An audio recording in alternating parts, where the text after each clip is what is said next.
अभी तक अमर और गुल के बीच में जो गलत फहमियाँ पैदा हो रही हैं ये ख़त्म होने का नाम तक नहीं ले रही। हालांकि गुल को चाहिए था कि उसे अमर के ऊपर यकीन करती। ठीक है भाई, अमर और नौशी के बारे में सोचा जा रहा है। अमर की जो माँ ये फैसला कर चुकी है कि चाहे जो कुछ भी हो जाए शादी होगी इन दोनों की, लेकिन गुल को अमर के ऊपर यकीन करना चाहिए। अगर गुल इजाज़त देती है खुद अमर को तो फिर तो अमर शादी कर सकता है, किसी कोई मसले वाली बात नहीं है। अगर गुल रोकती है तो फिर अमर का हक बनता है कि ये गुल के साथ वफा करे, ये कभी भी शादी के बारे में ना सोचे। अब माँ के पास ऑप्शन क्या बचा है? अगर अमर अपनी माँ को जाकर इनकार करता है और कहता है कि माँ जी मैं ये शादी नहीं कर सकता, आप जो कुछ भी और मुझसे कहना चाहती हैं वो बात मैं मानने के लिए तैयार हूं, लेकिन ये बात नहीं मान सकता, तो आगे से माँ का क्या रिएक्शन आता है? क्या जो अमर की माँ है इसे कोई बड़ा कदम उठाने की कोशिश भी करेगी? नौशी है ना, इसने अमर की माँ का जो दिमाग है इसे मुकम्मल तौर पर ख़राब करके रखा हुआ है। ये छोटी छोटी बात जो होती है इसे आकर अमर की माँ को बता देती है और बातें भी बढ़ा चढ़ा कर बताती है। तो आगे से जो अमर की माँ होती है ये गुस्से से लाल पीली हो जाती है और जाकर अमर के ऊपर गुस्सा करती कि भाई आपकी बेगम ने ये सब कुछ किया, आपकी बेगम इस घर को बर्बाद करना चाहती है। तो माँ जब अपने बेटे का दिमाग खराब करने की कोशिश करती है तो किसी हद तक कामयाब हो जाती है। जब बेटा जो होता है ये गलत रास्ते पे चल पड़ता है। अब अमर जो है ना ये डिप्रेशन में जाता जा रहा है, और जब एक लड़का से एक मर्द डिप्रेशन में जाता है तो फिर उसके बाद वो गलत कदम उठाता ही है। उसके बाद उसके अलावा उसके पास किसी किस्म का कोई ऑप्शन बचते ही नहीं है। तो अमर के साथ भी ऐसा हो रहा है, जब भी से अपनी माँ के पास जाता है तो माँ की ज़बान में एक ही लफ्ज़ होता है कि आप गुल को छोड़ दें, दूसरी शादी कर लें। जब तक आपके पास बच्चा नहीं आएगा, इसे गुल औलाद नहीं दे सकती, तो फिर आपको लाजमी तौर पर सोचना होगा, शादी करनी होगी। जिस वक्त अमर अपने वालिद के पास रूम में आ रहा होता है तो वहाँ पर दरवाजे के करीब पहुँचता है तो आगे से जो माँ होती है ये अमर के वालिद का भी माइंड चेंज करने की कोशिश कर रही होती है, उसके साथ बात कर रही होती है और कहती है कि भाई देखें कि गुल को नाउम्मीद मिल चुकी है और हम जब वो गुल के ऊपर प्रेशर डालने की कोशिश करेंगे, अमर के ऊपर प्रेशर डालेंगे, और जब गुल जो है बच्चा पैदा नहीं कर पाएगी तो अमर मजबूरी में आकर गुल को खुद ब खुद छोड़ देगा। हमें किसी किस्म की कोई मेहनत नहीं करनी होगी, इससे हमारे ऊपर नाम नहीं आएगा, इससे हमारे ऊपर बात नहीं आएगी कि भाई इनकी वजह से जो वो ये सब कुछ घर के अंदर मसला क्रिएट हुआ है। ये अमर की माँ की सोच है। देखिए कि अगर आप अपने बेटे के साथ इस मुश्किल वक्त में काम या मदद नहीं कर सकती तो फिर आपको चुप रहना चाहिए। आपके लिए चुप रहना ही बेस्ट होगा। अगर आप अपने बेटे का और भी ज़्यादा दिमाग ख़राब करेंगी तो आपके बेटे का दिमाग ख़राब होगा, और जब दिमाग ख़राब होगा तो फिर कुछ ना कुछ गलत इस घर के अंदर डिसीजन होगा। अब अमर जाता है जब गुल के पास, तो जाकर जब गुल को ये सारी की सारी कहानी बता देता है, गुल को कहता है कि अब क्या होगा अगर मैंने अपनी माँ को जब वो इनकार किया, जो उसे ये बात की कि मैं शादी नहीं कर सकता, तो माँ तो जो होगी ये गलत कदम उठाएगी, ये घर छोड़कर चली जाएगी। तो आगे से गुल जो होती है यही बात करती है अमर को। ये तो पहले भी बेचारी समझाने की कोशिश कर रही थी, ये तो पहले भी अमर को बार बार कह रही थी कि भाई आपकी माँ जो है वो जब तक इस घर के अंदर वली वारिस लेकर नहीं आएगी तो उतने तक ये खामोश नहीं बैठ सकती। तो फिर भी अमर को आज भी इजाज़त दे रही है, अमर को कह रही है कि भाई अमर अगर आप शादी करना चाहते हैं, आपकी माँ आपको मजबूर कर रही है, जिद कर रही है, तो आप शादी कर सकते हैं, कोई मसले वाली बात नहीं है, मुझे किसी किस्म का कोई भी इनकार नहीं होगा। लेकिन जो अमर है ना, अमर गुल को नहीं छोड़ना चाहता।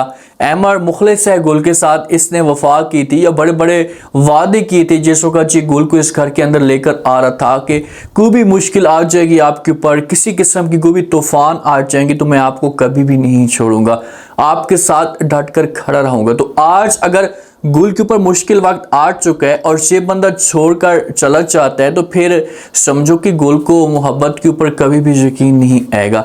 जो सुरैया होती है, सुरैया के पास भाभी का ऑप्शन आ जाता है, भाभी की ये बातें ये चोरियां पकड़ लेती है, क्योंकि सारा जो इल्ज़ाम होता है ये रईस की बेगम के ऊपर आ जाता है कि भाई घर का जो जेवर है ये सारा का सारा चोरी हो चुका है और इसने सब कुछ किया है।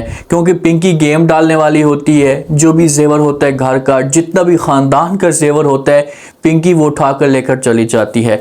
तो जब खाने की टेबल पे बैठे होते हैं तो सुरैया जो होती है ये तंज भी करती है रईस की बेगम के ऊपर, इससे बातें सुनाती है, इसे कहती है कि आपको तो किसी किस्म की कोई परेशानी नहीं है, आप तो ऐसे जो वो रह रही हैं कि आपने कोई गलत काम ही नहीं किया, आपने तो पूरे खानदान का जेवर जो चोरी कर लिया और बताया तक नहीं है। तो जब ये बातें रईस की बेगम सुनेगी तो यहाँ से उठकर चली जाएगी और जाकर वो जेवर भी देखेगी, और जब वो जेवर देखेगी जेवर के अंदर इससे कुछ भी नहीं मिलेगा, डब्बों के अंदर सारे के सारे खाली पड़े होंगे, तो फिर ये शोर मचाएगी, और जब शोर मचाएगी तो जो बात होगी ये सुरैया के ऊपर डालेगी कि भाई सुरैया ने सब कुछ किया है, क्योंकि पिंकी इसी चीज का तो फायदा उठाने की कोशिश करी, इन दोनों को लड़ा रही है और ये रईस की बेगम के साथ ठीक बनकर रह रही है और अंदर अंदर से इनको डसने की कोशिश कर रही है पिंकी।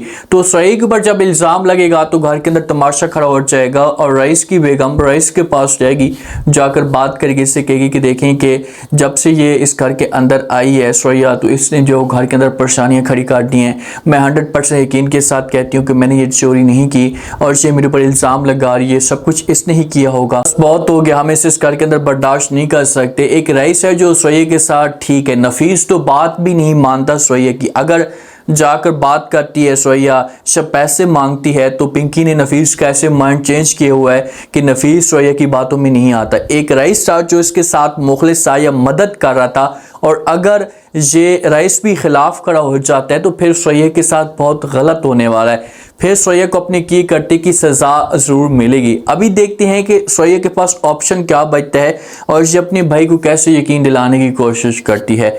जो नौशी होती है और अहमर वाले ये दोनों लान के अंदर मौजूद होते हैं। पहले अहमर खड़ा होता है और ये गुल की तरफ देख रहा होता है, और जब गुल को खुश देखता है तो बड़ा खुश होता है, इतने में नौशी आ जाती है। तो अहमर जो होता है ये नौशी के करीब जाते हैं, इसके साथ बात करते कहता है कि क्या मम्मी ये सब कुछ करने की कोशिश कर रही है, क्या वो चाहती हैं कि शादी हो जाए मेरी आपके साथ।